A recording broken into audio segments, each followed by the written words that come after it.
Alright, so I'll speak about Hilbert scheme of points today and define everything related to them.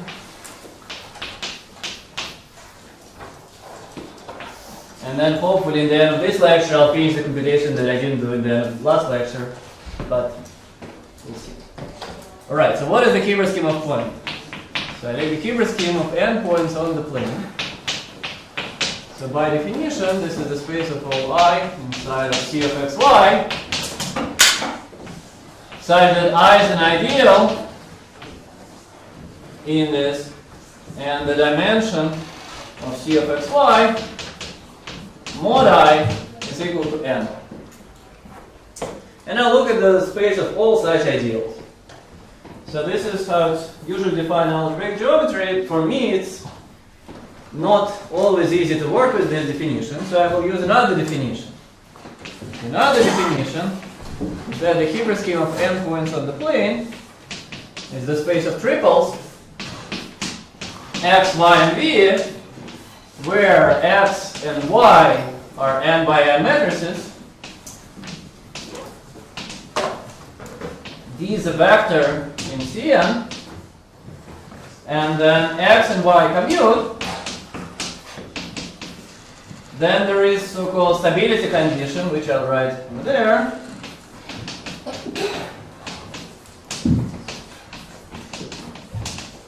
And so we take the whole space of triples and quotient by the conjugation, where I say that x, y, and v is equivalent to g, x, g inverse, g, y, g inverse, and g v. And where G is in GLF. So I look at the space of such triples, pair of matrices, and a vector, so up to conjugation, so the matrices commute, and then there is some stability condition involved in the vector, and then stability condition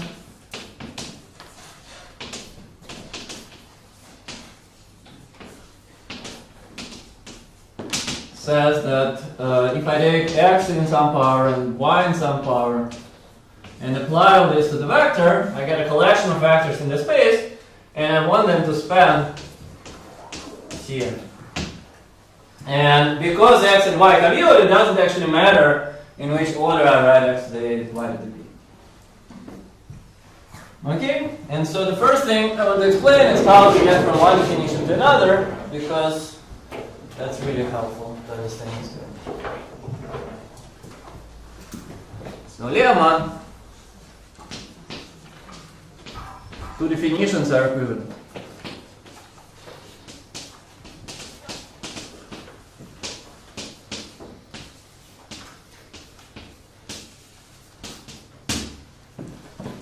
And so the idea of the proof, if you haven't seen this before, so how do we go from ideal to the triple of things? So we say that if I have an ideal, I can construct a vector space C of xy mod I, and by definition it's isomorphic to Cn. So this is my space Cn. Now on this space I have an action of capital X and capital Y, so these are just multiplication operators.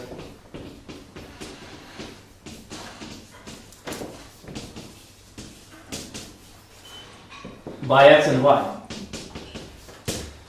And I have a preferred vector there, which is just 1. So I have vector 1 here, I can project it to the quotient, it's still there.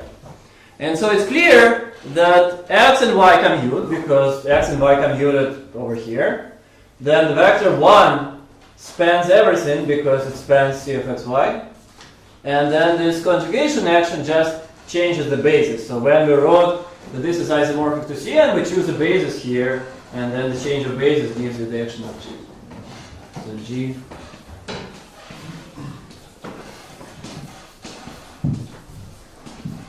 And so conversely,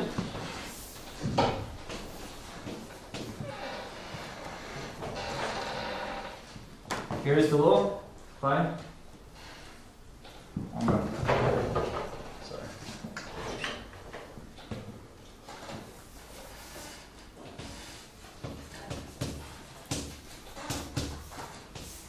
So given a triple x, y, v, we can construct the space, we can define I to be the space of all functions, so that if I take f of x, y, and apply to v, then this is 0.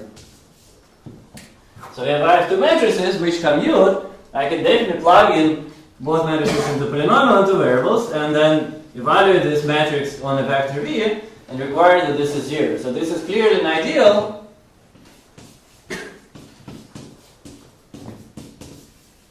Essentially again because x and y commute, and then stability condition ensures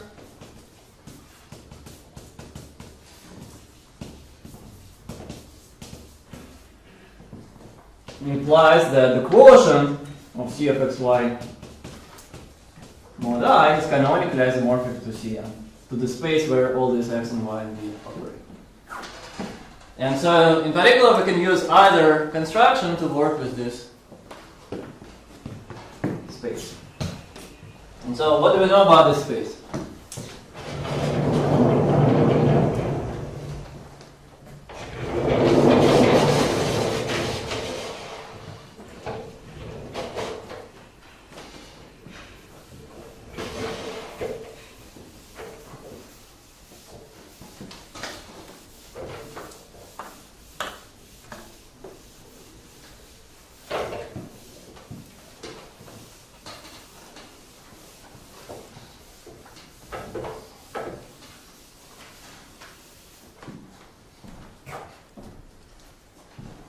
So the key fact here, the theorem of Hilbert,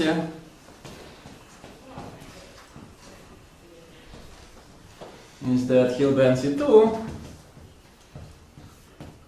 is smooth, complex algebraic variety,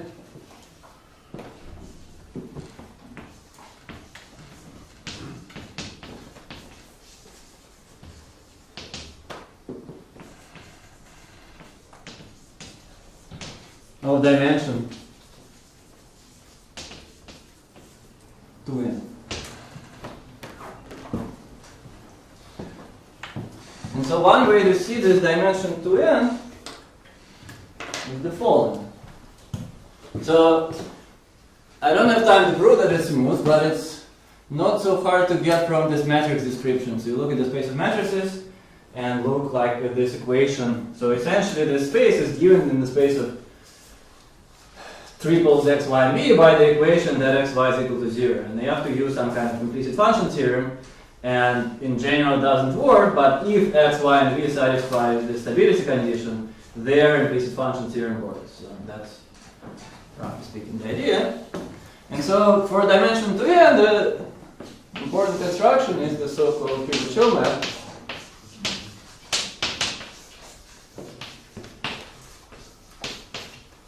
So it goes from the Hilbert scheme of n points on C2 to the symmetric power of C2. So this is just C2 to the n quotient by Sn. So this is smooth, that is very singular.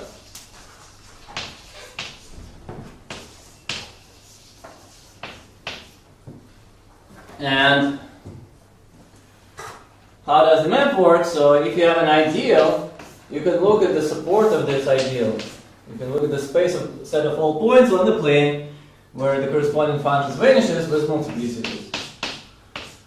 And so the support of ideal will be a tuple of points on C2, and it represents a point in symmetric power. More concretely, if you have a tuple x, y, and v, so you can get an, roughly speaking, you get the eigenvalues of x and eigenvalues of y, but you have to be a bit more careful, I guess. And so you have a tuple when you have lambda 1 and 1, lambda 2 and 2, lambda n, where, so because x and y commute, I can simultaneously choose a basis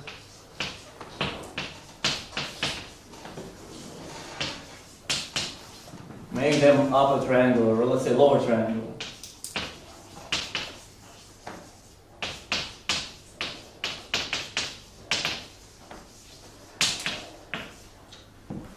And if they are lower triangular, so this will be important for us.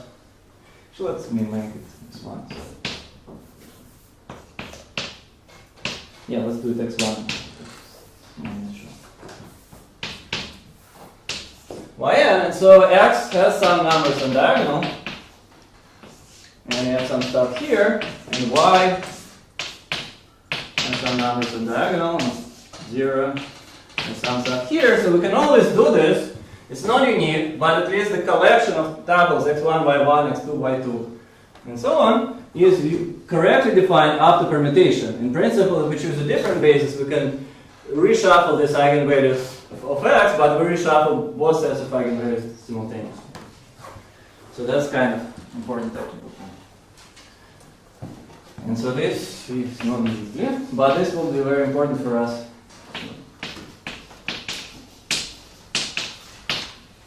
Alright? And so what do we know about this page besides it's smooth?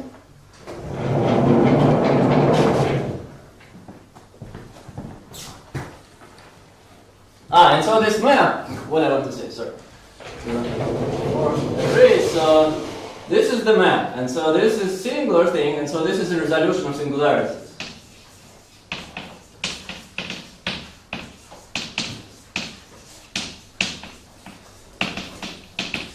And it's an example of something which is apparently very popular. It's called the conical symplectic resolution. So this is holomorphic symplectic variety.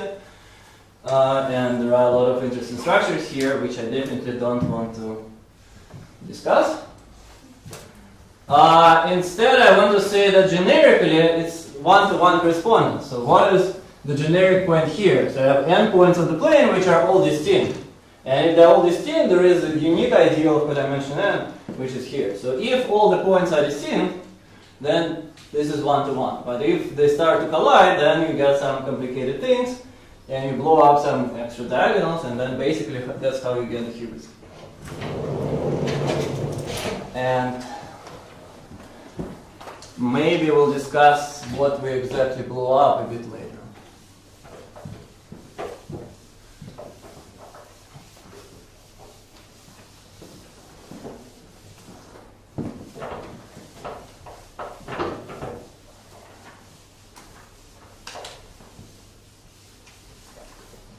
And so, what else is interesting here? So another interesting thing about the Hilbert scheme is that we have an action of C star cross C star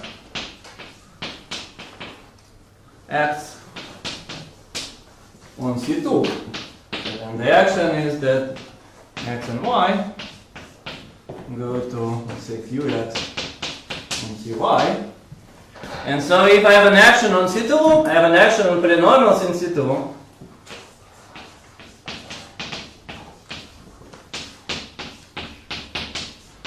And so this defines an action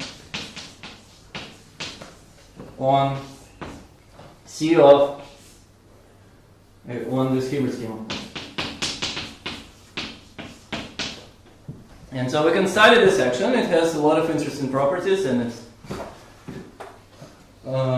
nice and important. And so concretely, we can study the fixed points of this action. So they're all isolated, and they're given by monomial ideals.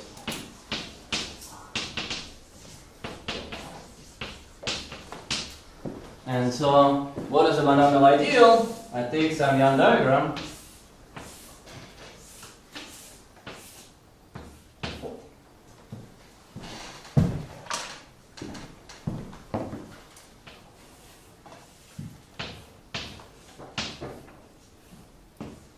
And then I take everything above with Young diagram. And then I put monomials, so I say that this is 1 x, x squared, x cubed, y, yx, xy, x squared y, x cubed y, y squared, and so on. And so if I take everything above the Young diagram, it's an ideal. And so in my regular, this is the ideal generated by x cubed, xy, and y squared. And in general, it will be some ideal generated by monomials.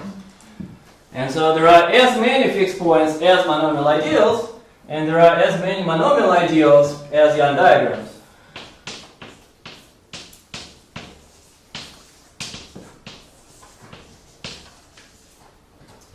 With n boxes.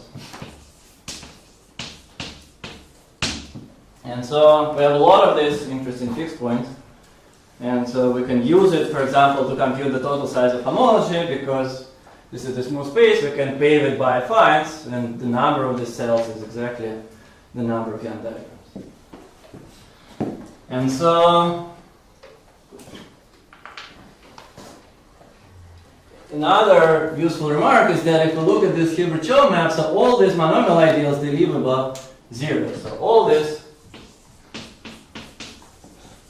project to 0 under Hilbert map.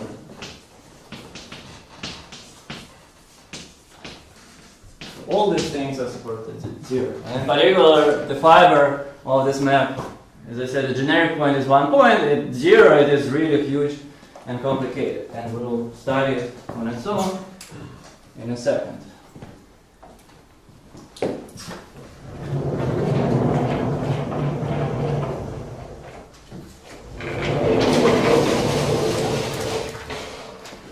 And so,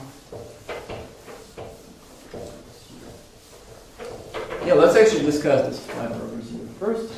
So we have some related varieties.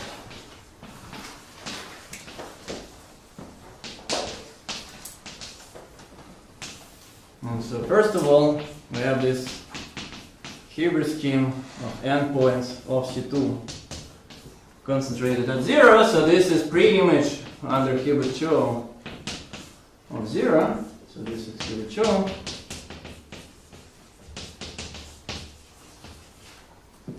And this is in general singular, so this is irreducible, and dimension is equal to n minus 1, and in general singular. But it's not so bad, it's going according, it has some nice properties. But example, so let's actually compute this thing for n is equal to 2, because this is much easier to compute. The Hilbert scheme of 2 points on C2 is 4-dimensional. This thing should be 2 minus 1, 1-dimensional, so this should be something easy, and it is indeed easy. So we said that if I have a pair of commuting matrices, we can make them lower triangular. Now, if we're supported at 0, then all x's are 0 and all y's are 0. And so we can just make sure that x is 0, 0, 0, z, and y is 0, 0, 0, w. And then they automatically commute, and we can choose the vector to be 1, 0. And then what do we get?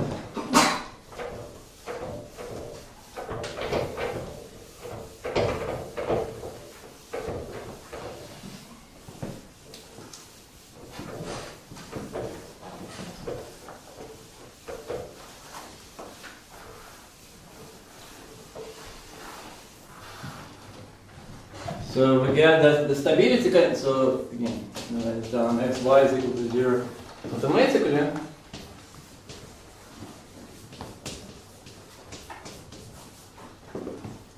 And the stability condition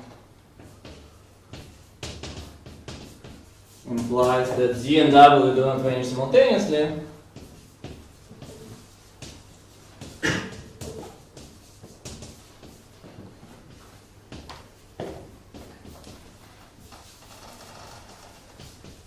Because otherwise we'll get 2 zero matrices.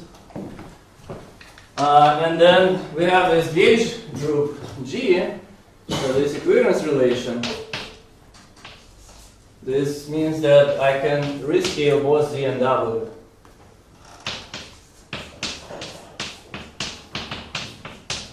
And one is not equal to 0. And so this is just the projected line. So the conclusion is that the Hilbert scheme of 2 points of C2, 0 is zero. And that's basically the only case when it's actually smooth. And the next example. So is the fiber always reduced? Yeah, it is always reduced. That's right. So it's always reduced. So you must remind. What? Say again? So Hilbert scheme of 2 points, dimension 2? The full Hilbert scheme of 2 points on the plane has dimension 4. This is the 0 point. So this is the 0 fiber. So the example, if I have n is equal to 3, then this is, again, this is 2-dimensional now. And so this is the cone, so this is projected cone over twisted cubic.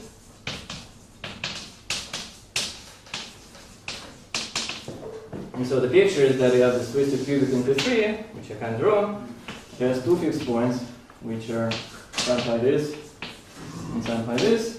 And then you take a cone in P4, and there is the vertex of the cone, which is really singular. And this is this one. And this is. So topologically it looks like this.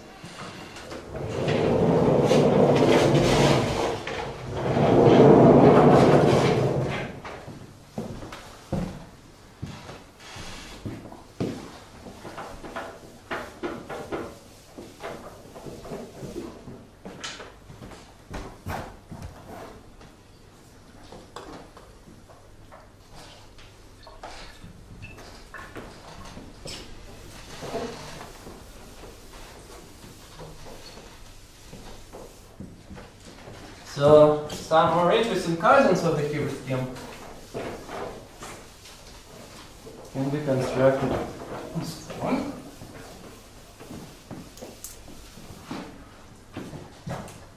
Right, so other related varieties. So the second variety in the Hilbert scheme of endpoints on C to C.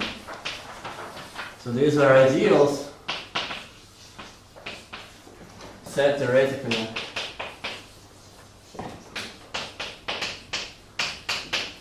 supported on y is equal to 0, or this is the same thing as triples x, y, and v, so that y is important. And the rest of the conditions are still the same, so x and y commute, and then the stability condition holds and conjugation is the same. And so this is also singular, so the dimension is equal to n, and it's also singular, it has lots of components.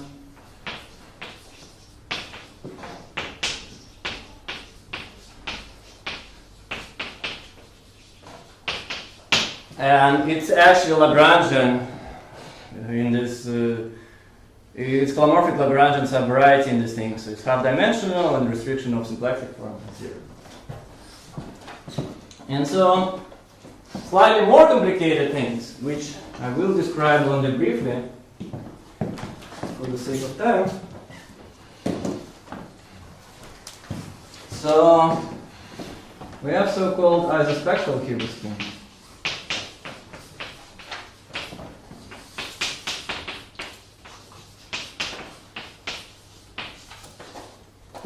And so we have Hilbert C2, that's really low, okay. So it maps to Sn C2. And then I have C2 to the n. And I can take the fiber product. And so here I really need reduced fiber product.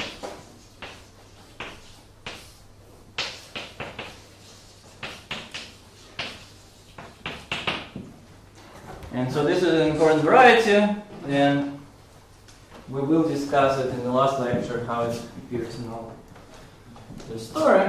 But so far, this is just something. So what we will need more is what we call plug Hilbert scheme, or nested.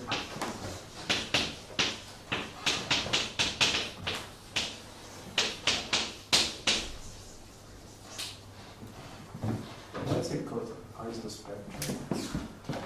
So we kind of fix. So I said that this projection gives you x1 through xn and y1 through yn, which are spectrum of x and y. And here I kind of fix the spectrum, and I want to look at all matrices with a given spectrum, roughly speaking. So the key reference is the work of Mark Heyman, whom I mentioned yesterday, and you'll see this thing showing up again. So nested Hilbert scheme is the following thing. So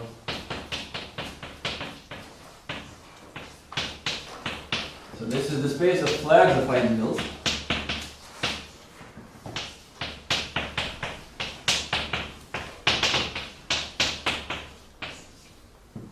Where all IP are all ideals of codimension P. And again, more representation theoretically, this is the space of triples, x, y, v, where now x is lower triangular,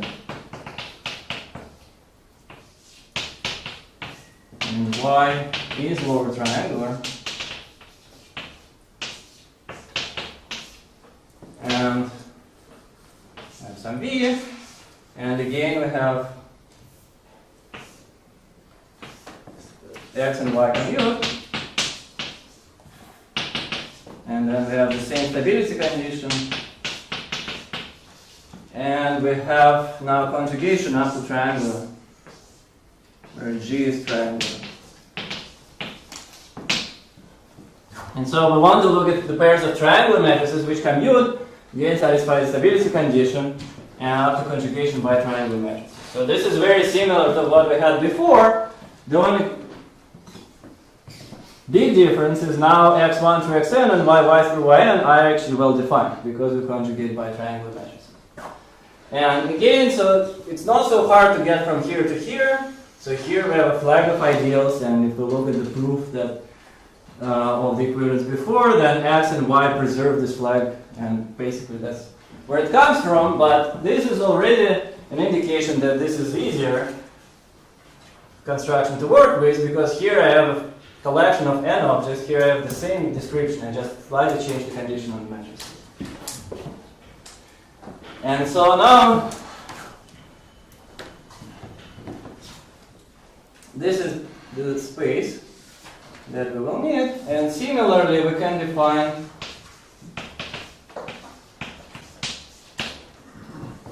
f cubed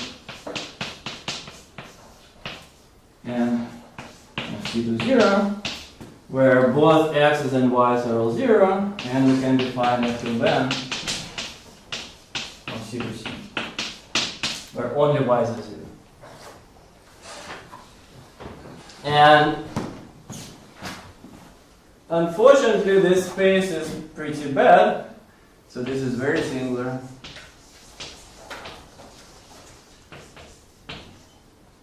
And let me just stop here. So we still can work with it, but you need a lot of caution to say anything about this.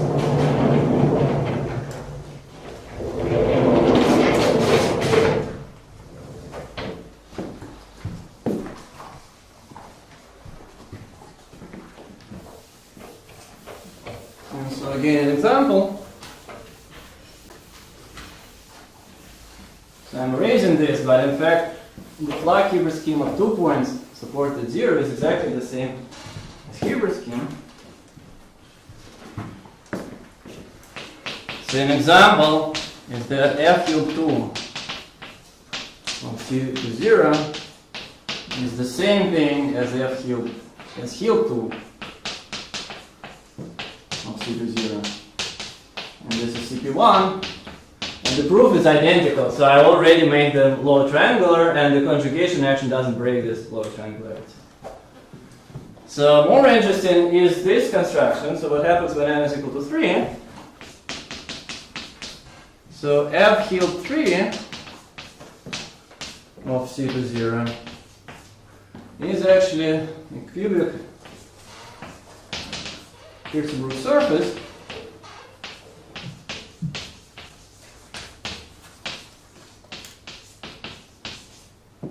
and if you don't know what a Hirsebruch surface is, so there are two descriptions here. So first description is that you have a map from F Hilb 3 to F Hilb 2,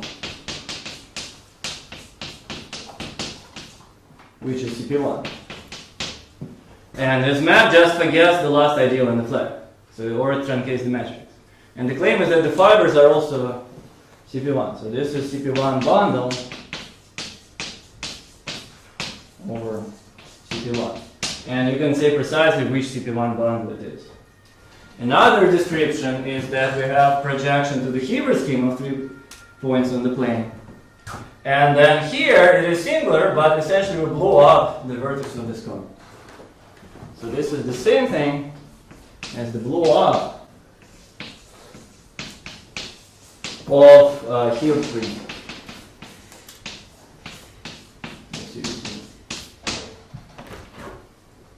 At singular point.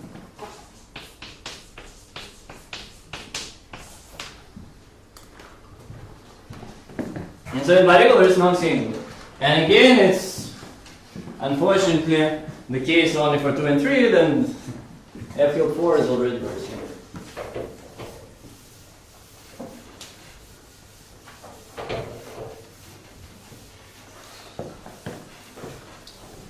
Okay. And so there's always a map from F Hilb. there is always a map from F Hilb to Hilb which forgets everything but the last ideal. Is it a partial resolution? It is a partial resolution of singularities, that's right. Would you describe F Hilb as XYV? How does Yeah. this projection map look like? You just enlarge the gauge group. So there you say that you take quotient by triangular matrices, and now you take the quotient by everything. So you take additional quotient. Ah,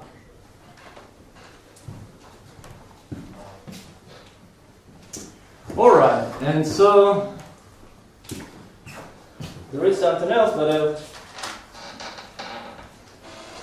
let me say one more thing. So since I need 2 more things. So another example is let's take F Hilb 2 of C2C. So we'll need this space very soon. And so what is it? So now here X is x1, x2, 0, and z. And y is 0, 0, 0, w. So my condition was that y is nilpotent, and they're both lower triangular. And then the commutation relation says that w times x1 minus x2 is equal to 0. So what is it actually? So we have 2 cases. So if x1 is not equal to x2, this means that w is equal to 0, and then stability condition requires that z is not equal to 0, so we can kill z. And so we can assume z is equal to 1. And if x1 is equal to x2, then w could be anything, and really we're talking about the CP1, again, with coordinates z and w. And so the picture to take away from here is that we have the CP1, and then we have a line. So you have projection, if you want, from F Hilb 2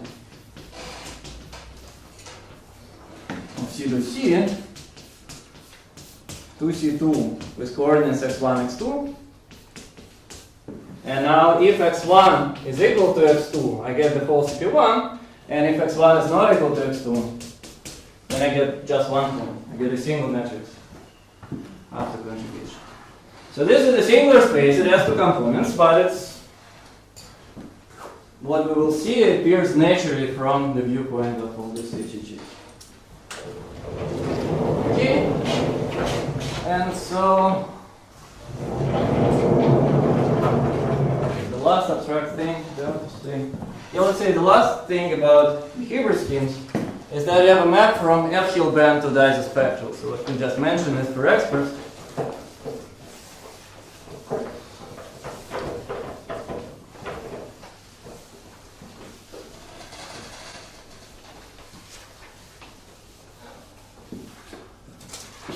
That there is a map So let's see. So we define this xn to be the product of c to the n, c2 to the n, Hilbert over Sn, and then plug Hilbert scheme.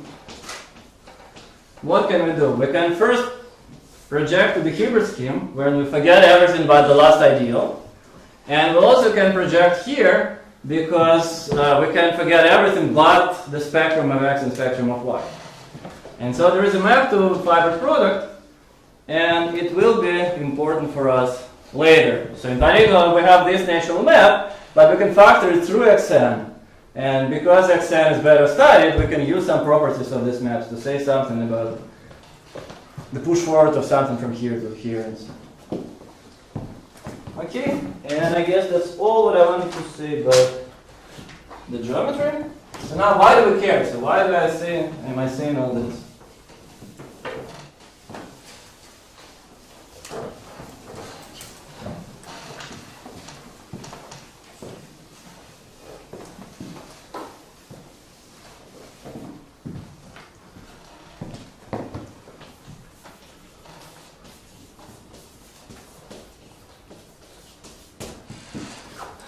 So here's the conjecture.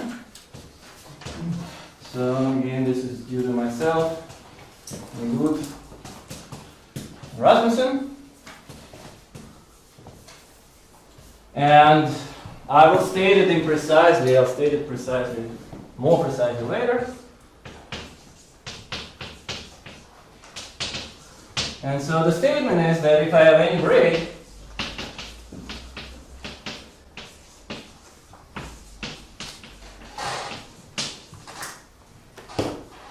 then for me I can magically hook up a sheaf f beta. So this is a general sheaf or complex of sheaves. So coherent.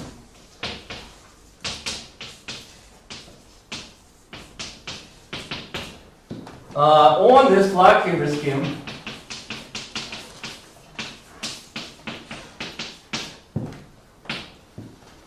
such that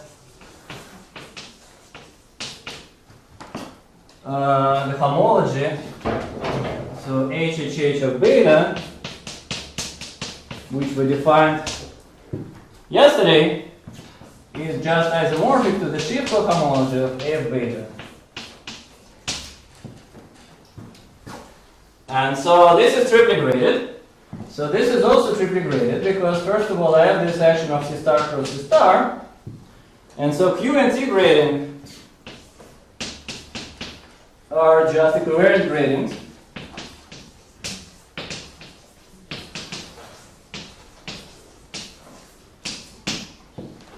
And A grading here, you can see it because it's actually a graded sheaf and there's an extra grading on it. So A is like grading on F. I really don't want to say what this is right now, but we'll discuss it in the last lecture. And so, in particular, this sheaf should be C star cross C star equivariant, and this whole construction suggests, among many things, that the result should be symmetric in Q and T. It's not exactly symmetric in Q and T because we break the symmetry when we choose this line, but it's almost symmetric, and there are a lot of indications that the result should be actually symmetric. Okay? So this is, roughly speaking, the conjecture. Again, I'll say a lot of properties of this F beta, what we expect, what we know about it, what we can prove, what we can't prove later. But any questions right now? Yes?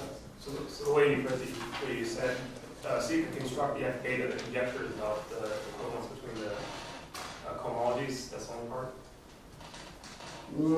It's slightly more subtle. Okay, and also, right, yeah. And also let me mention, so there is a similar conjecture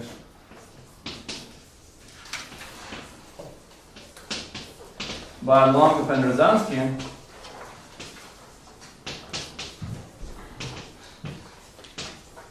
So they actually can construct F beta, but they don't know how to prove this. We know how to prove this, but we don't know if the sheaf is supported on the Hilbert scheme or on something else. roughly speaking. So that's the subtlety. And I'll explain like where this comes from, but the constructions are completely different. So I won't talk about their construction at all. It's very nice and very complicated. So what I will explain is how to get the sheaf naturally from the construction of HHH. Okay? And so for the rest of the lecture, let me actually prove this conjecture for two terms.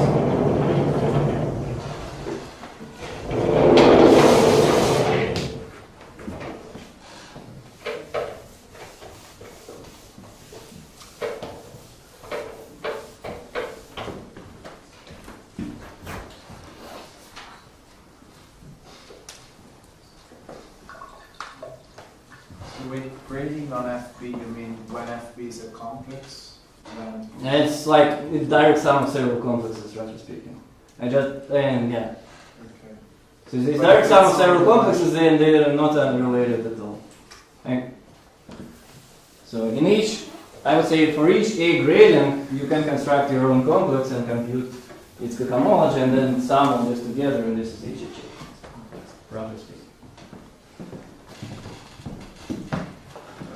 Are there easy cases where F is an actual sheaf and not a Yes. complex of sheaf? Yes. Oh, easy case.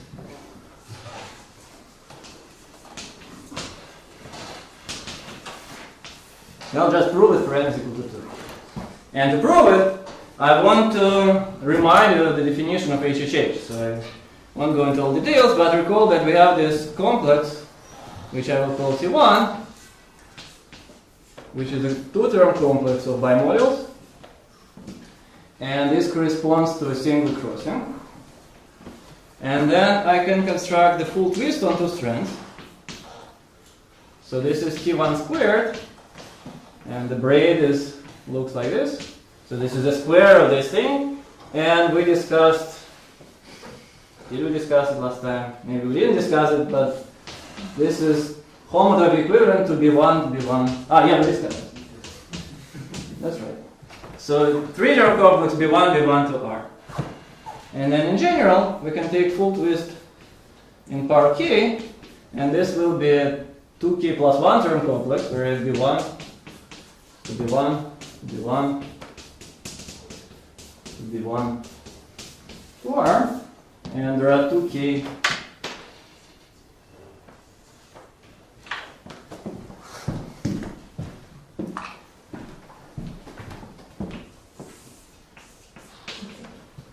things here. And so we want to compute its cohomology. So what did we do? So this conjecture is for positive grades or any grade? For any grade. So an additional conjecture would say that if the braid is sufficiently positive in a sense that I don't understand, that higher homology vanished and you just compute the space of sections. But if you have a negative braid, you expect a sheaf which has a lot of higher homology, and then you have to take all of them to account. And we will see it very soon, that this is the case. That you need to take all cohomology together. So will you take half a cohomology? Yeah. Will you take half a cohomology, or like the HHH case, you take pairwise cohomology? Slightly more subtle. We'll discuss it later. Okay, I want to finish this computation. So again, recall that HHH of beta was, let's say A is equal to 0. Then this is just the form from R to this T of beta. And so we need to compute home from R to this complex. If we take home from R to B, then this is just isomorphic to R. And so if we apply home from R, to this FT2 to the K, we can compute, apply to every term, we get a complex, then we get R to R, to R, to R, to R, to R, to R. And the maps, so I didn't tell you what these maps are between these bimodules, but the maps here are very easy to compute. So there are x1 minus x2, and 0, and x1 minus x2, and they keep alternating. So here we get x1 minus x2, and 0, again, because of parity. And so this is it, and then we take homology of this complex. So I'll say what they are in a second, but we'll know what this is. Recall that R is polynomials in x1, x2. So this makes sense. And then, for example, home from R to ft2 is computed by shorter complex when this is x1 minus x2 and this is 0. And so, well, we know what this is, so we can call this guy W, we can call this guy Z, and that's not a coincidence. And so we have the homology of ft2 is the span of Z and W quotient by the relation that W times x1 minus x2 is equal to 0. Which kind of reminds us something, but let's be more precise. So to be more precise,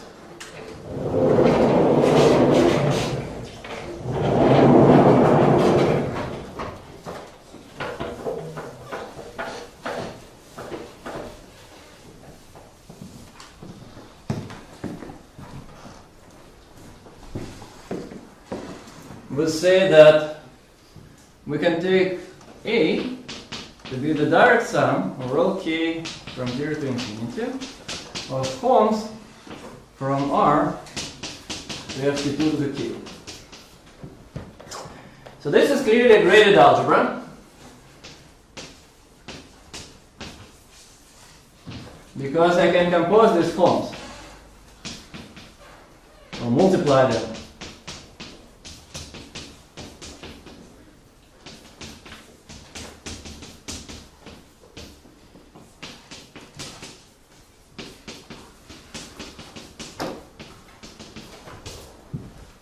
And so it has all this like qt and other gradients, but it also has additional gradient by this number k. And so in terms of this algebra, we can compute this homology. It's very easy from this computation. And so the best way to pack it is to say this A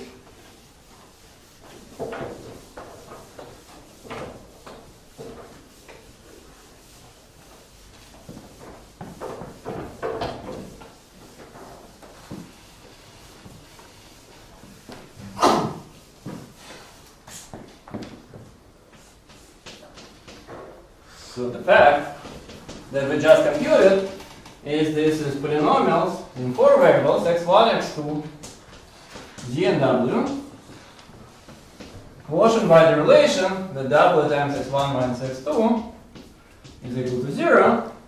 And let me just indicate that these two, they're in degree 0, and these two, they're in degree 1. So if we grade it by this number k, then we know that x1 and x2 are just forms from R to R, and z and w are forms from R to the full width. And so this graded algebra, by computation, is generated in degree 0 and 1, and we wrote explicit relation.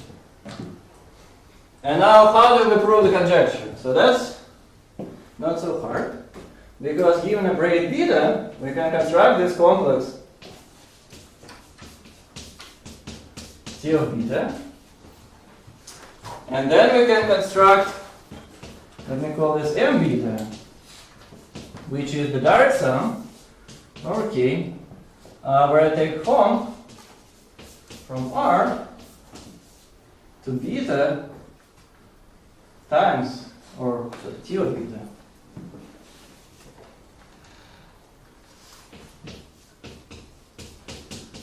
times the full width in power of k.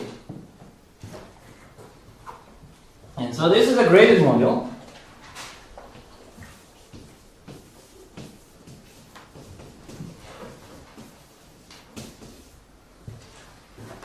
Because by exactly the same reason as here. And so, as a graded model, it defines to me shift on the progeny. And progeny, by that picture that is still there, is literally a flat Hilbert scheme of 2 points.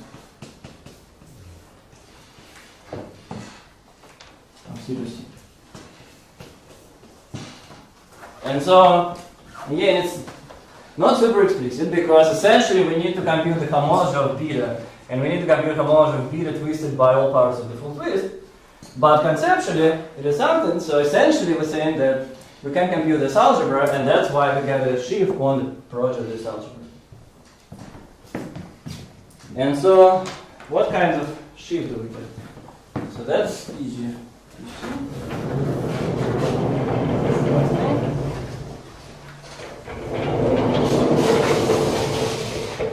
And this is really a functor. I don't want to say right now because I don't have time. It's functor from where to where, but it's a functor from Zorgli category to category of shift in this thing. So I'll define Zorgli category next time, I guess.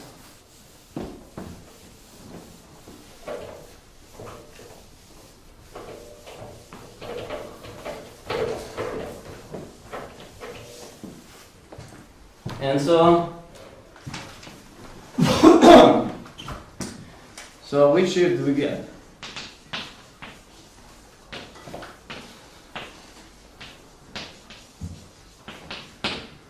So for example, if I start from identity, I'll get just O, R.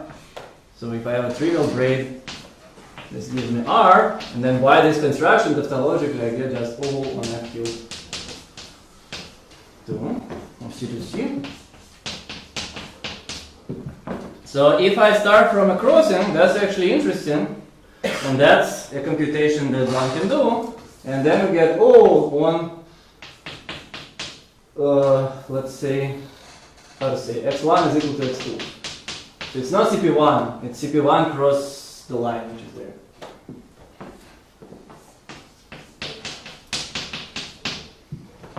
And then that's enough, because if I have any other braid, it's either this or that, twisted by some power of the full twist.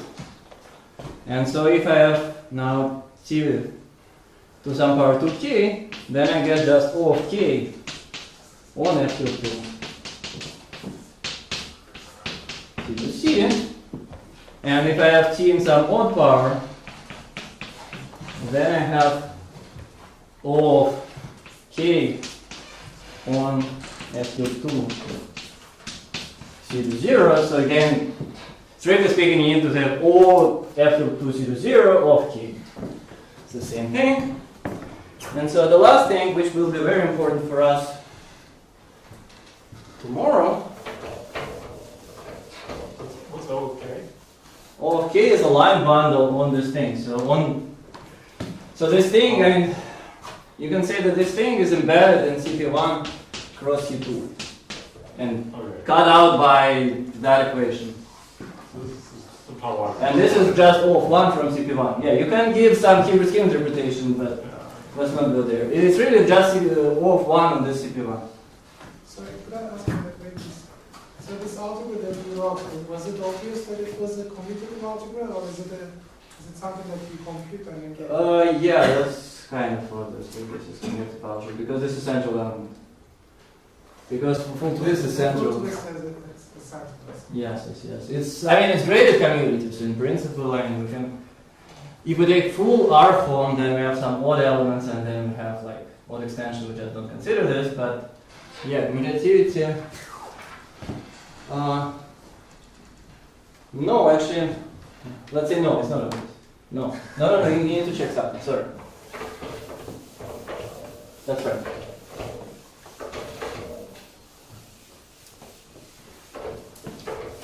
But it's true.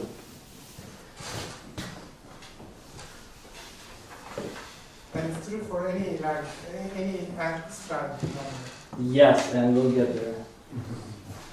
And so the last thing which I want to say, which is kind of technical, but it will be important for us. So let's take this point. So okay, we have all these beautiful shifts. So I want to look at some interesting shifts in this picture and try to match them to something on the Zorgli side. So in particular, let's take this point. So how do I describe this point? Let's call it E. This point is really one of monomial ideals. So it's either, I guess it's this one, right? Anyway, let's not, yeah, whatever.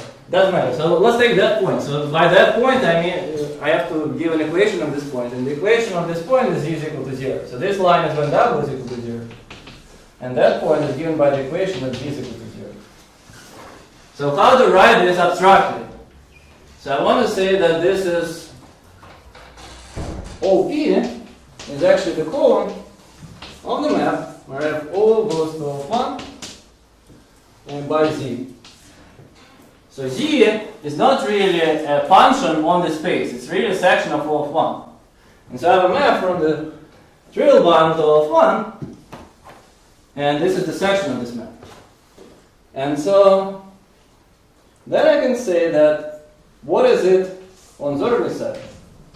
So on Zorgli side I say that O corresponds to R by this thing, O of 1 corresponds to this thing, B to B to R. And that is the map Z that we constructed. So that was the map Z which was over here. We said that we have two maps, one here and one there. This is precisely the unique map from R to B here. And so this is a chain complex, it's well defined. It's really a chain map, so we can take the total complex. And so this is related to, so this is more or less related to categorical Jones-Bessel projector.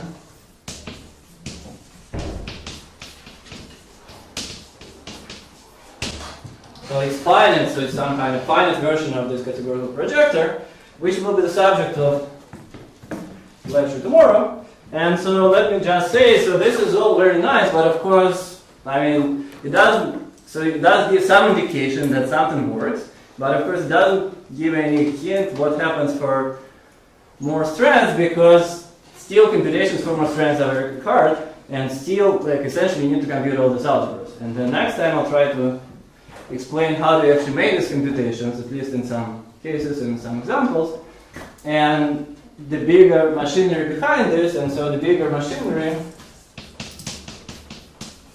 is this theory of categorical diagonalization,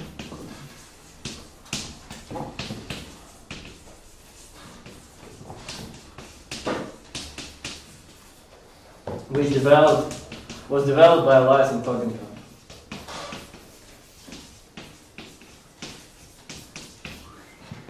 And so this is definitely one thing which we are using to study this conjecture in general, and that's a very, very important tool. And so let me just finish by saying that this point is really an eigenvector for O of 1. So if I tensor it with O of 1, I get the same point, roughly speaking. And so this is an eigenvector, and this projector is also an eigenvector for the full twist, and that will be the whole story next time.